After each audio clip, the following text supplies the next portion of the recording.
আসসালামু আলাইকুম, আশা করি আপনারা সবাই ভালো আছেন। আজকে আমি ভূত চালান একটা বিদ্যা নিয়ে আসছি। বিদ্যাটা হয়তো সবাই চিনে, কিন্তু আসলে কেউ হয়তো কাজ করেন নাই। এটা আমি নিজে কাজ করছিলাম। এটার কাজ কিন্তু মিস হয় না। এটার কাজ মিস হবে না। এটা যে কেউ করলে, সেটা যদি সে নতুনও হয়, তারপরে এটার কাজ মিস হয় না।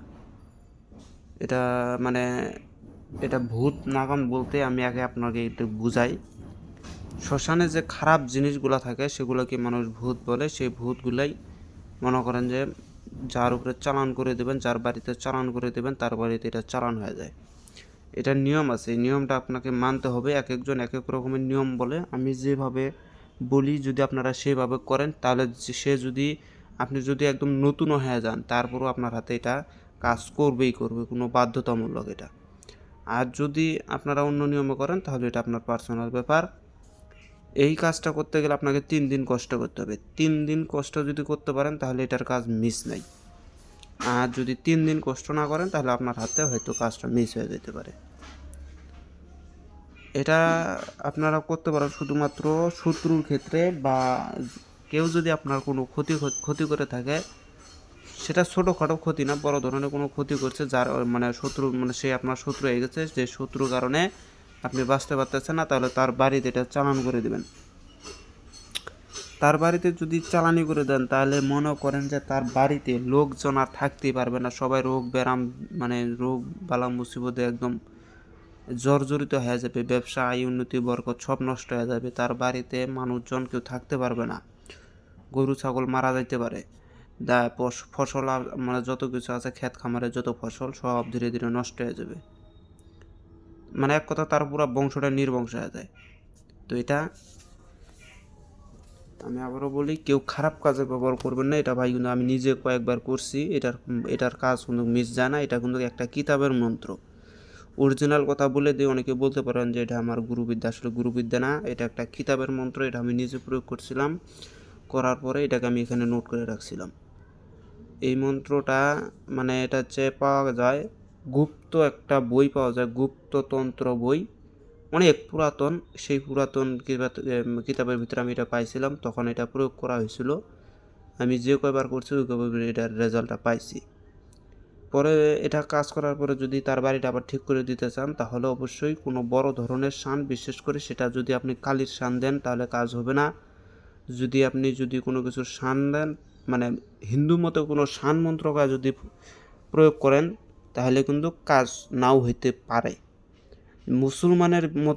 মুসলমানের মতে যত শান আছে, সেই শানটা পাঠ করে জলের ভিতরে দম করে সেই জল যদি বাড়ির চারিদিকে ছিটিয়ে দেয়, তাহলে কিন্তু পুনরায় সে ঠিক হয়ে যাবে।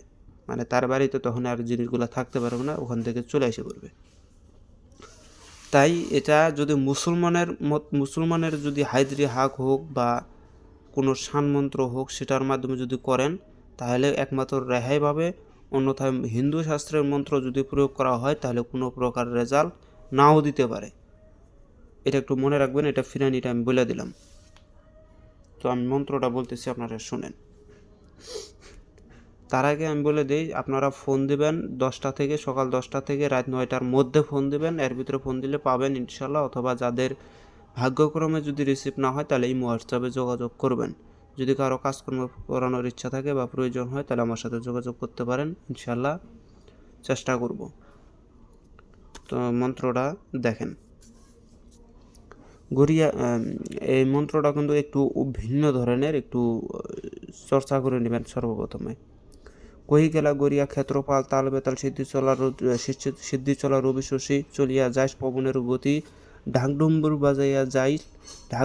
বাজাইয়া যাইল মা নিদ্রাবতী, পেতনি ব্রহ্মমুখী, দানবের বা 6 কোটি 6 দূত লইয়া নামিয়া পূজা খা মহাদেবের সন্তোষ বরে, ভস্য হবে অমুকের সাপনার ভার কর গিয়া। মন্ত্রটা অনেকদিন আগে চর্চা করছিলাম, খেয়ালই মনেই নেই।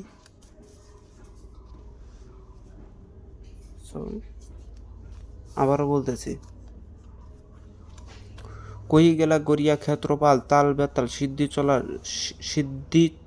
সিদ্ধি গতি, রবি শশী, চলিয়া যাস পবনের গতি, ঢাকডম্বুর বাজাইয়া যাইল মা নিদ্রাবতী এটা বানানগুলো ভুল হয়েছে, পেতা পেতনি হয়ে গেছে।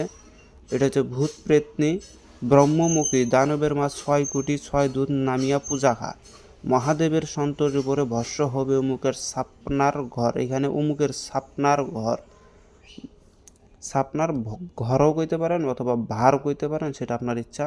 সাপনার ভার কর গিয়া, ভারও মানে ওই ভর, ওই ঘর দিলে আর কি, বাড়িঘর সব। এখানে কিছু আপনারা পরিবর্তন করতে পারেন। উমুকার সাপনার ভার কর গিয়া মানে ভর অথবা ঘর, বাড়িঘর শত্রুর করবেন, এই উমুকের সাপনার উপর ভর কর গিয়া এরকম করে বলবেন। এখানে মন্ত্রটা দেখাই পাইতেছেন, এই যে আগে এই মন্ত্রটা স্ক্রিনশট দেন। কহি গেলা গড়িয়া ক্ষেত্রপাল তাল বেতাল সিদ্ধি চলা সিদ্ধি গতি রবি শশী চলিয়া যাইস পবনের গতি ঢাকডুম্বর বাজাইয়া যাইল মা নিদ্রাবতী ভূত পেতনি ব্রহ্মমুখী দানবের মা 6 কোটি 6 দূত নামিয়া পূজা খা মহাদেবের সন্তোষ করে ভস্য হবে অমুকের সাপনার অঙ্গে ভর কর গিয়া। এই মন্ত্রটা এখানে লেখা আছে। শ্মশানে 3 দিন পূজা করিবে এবং মন্ত্রটি 51 বার করে জপ করিবে। 3 দিন পর শত্রুর ঘরে ভূত নাগানি হবে। এটা কিন্তু শর্টকাট ভাই, এভাবে যদি আপনারা করেন তাহলে জীবনও রেজাল্ট পাবেন না। আমি এখানে পূর্ণাঙ্গ নিয়ম জীবনও কোনো খাতার ভিতরে আমি পূর্ণাঙ্গ নিয়ম লিখি না। যেখানেই দেখবেন দেখেন এখানে পূর্ণাঙ্গ নিয়ম আমি কোথাও লিখি না, একটু হলেও গুমর রেখে দেই। এখন এটার গুমরটা আমি বলে দিতেছি। এটা কাজ করতে গেলে আপনাকে আমার কথাটা মানবেন। সর্বপ্রথম বাজার থেকে অরিজিনাল ঘি নেবেন, আর কিছু তুলা নেবেন, আর একটা দিয়ার নেবেন, দিয়ার বা প্রদীপ। সেই তুলাটা ঘির মধ্যে মাখায় একটা প্রদীপ বা ভোগা যাই যেটাই বলেন, সেই প্রদীপটা বানিয়ে নেবেন, সুন্দর করে ক্লিয়ার করে রাখবেন। রাখার পরে কিছু যদি ফল ফুল আনতে নেন তাহলে ভালো, আর যদি না নেন তাহলে সর্বপ্রথম আপনারা দুধ কলা চিনি আর যদি মিষ্টি নেন 5 পদের তাহলে সব থেকে বেটার, মিষ্টি বা মোয়া এগুলো নেবেন। নিয়ে শ্মশানের রাত্রের 12টার দিক যাবেন, 11টার দিক গেলেও পারেন, সমস্যা নেই। 10টা 11টা এর মধ্যে গেলেও সমস্যা নাই। ওই টাইমে যাইয়া সে শ্মশানের ভিতরে মাঝখানে বইসা সামনে এই যে মানে সামনে যে ভোগগুলো আছে এগুলো আপনারা সাজায় নেবেন। উত্তর দিকে মুখ করবেন অথবা দক্ষিণ দিকে যায়, যেটাই হোক। করার পরে সামনে ভোগাটা জ্বালাইয়া দেবেন। ভোগাটা জ্বালাইয়া দেয়া ওখানে মন্ত্রটা আপনারা 51 বার জপ করবেন। মানে সামনে ভোগ বিলাতিগুলো রাখিয়ে দিয়ে কিন্তু 51 বার জপ করতে হবে। 51 বার জপ শেষ হয়ে গেলে ওখান থেকে আপনারা সোজাসুজি চলে আসবেন, পিছনে আর তাকাবেন না।